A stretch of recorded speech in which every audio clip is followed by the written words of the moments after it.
Sound, please. Two Swedes were convicted after throwing a grenade at the Israel embassy in Denmark. As a punishment, they were deported back to Sweden, leaving them better off than before the sentence. We got paid and got to live in Sweden.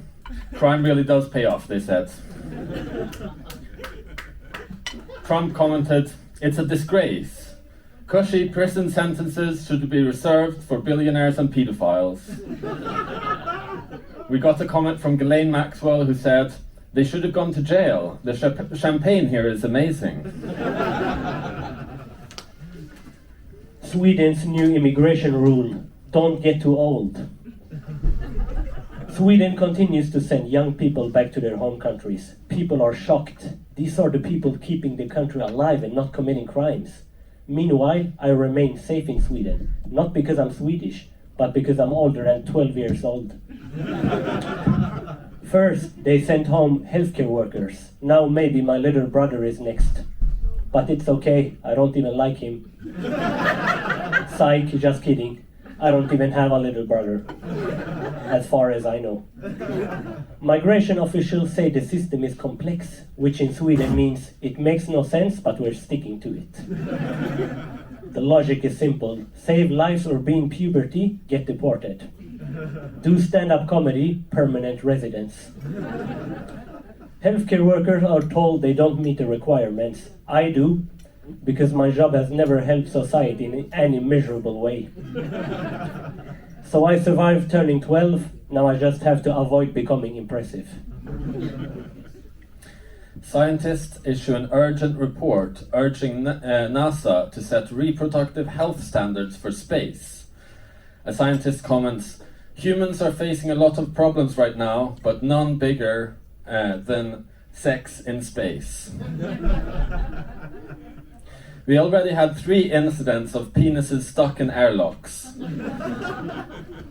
"I just wanted to inseminate a space alien," said one astronaut with his penis in a cast. One of the big questions is, what positions work best in space? It's theorized that many of the Kama Sutra positions will be easier in zero gravity. One scientist says, "I've tried to convince my fellow scientists to investigate further, especially Dr. Emma Sandberg. It would be cool to join the 1,000 Mile High Club," says Dr. Sandberg. "Just not with him." Foodora announces new integration program, Deliver and Develop. Foodora has confirmed that 87% of engineering students in Sweden now work for them.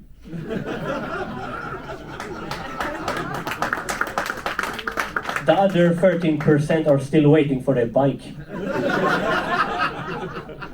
Local comedy clubs report a strange pattern. Half the open mic crowd arrives wearing pink helmets. Foodora says this is not a trend, it's career flexibility. One writer explained, "I came to Sweden to build software. Now he builds calf muscles." Experts say Sweden has created a perfect system. Import highly educated tech talent, then make sure they know every street in Järntorget by bike. Customers are confused. Why is my delivery guy explaining computer science? Foodora denies exploiting ambition. They call it Indian lifestyle. Meanwhile, stand-up comedians are worried because if the engineers quit Foodora, they might start doing comedy too. And nobody wants a guy with a master's degree fact-checking punchlines and saying "Ding-a-ling-a-ling-a-ling-a-ling-a-ling-a."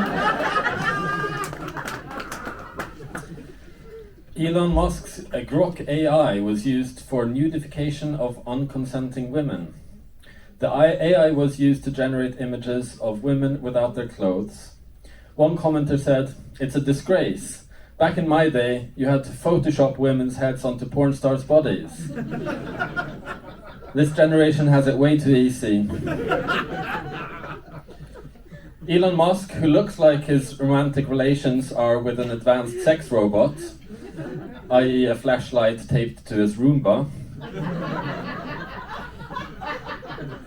responds by removing the nudification option from the free version and adding it to the paid version. Musk said, "Sexual misconduct should only be available to those that pay." Which makes sense from a man all over the Epstein files. Muslims important again as Ramadan begins. It is Ramadan in Sweden, and Prime Minister Ulf Kristersson has greeted Muslims by saying Ramadan Kareem, which is beautiful because suddenly Muslims are important again.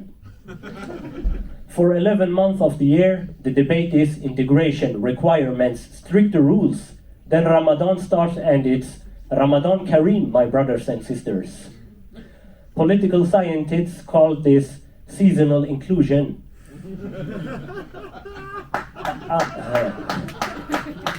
I call it hypocrisy. During Ramadan, Muslims are described as an important part of Sweden.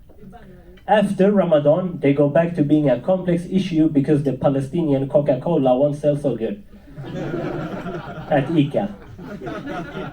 The Prime Minister posted a greeting on social media, very respectful, very warm, very close to election season.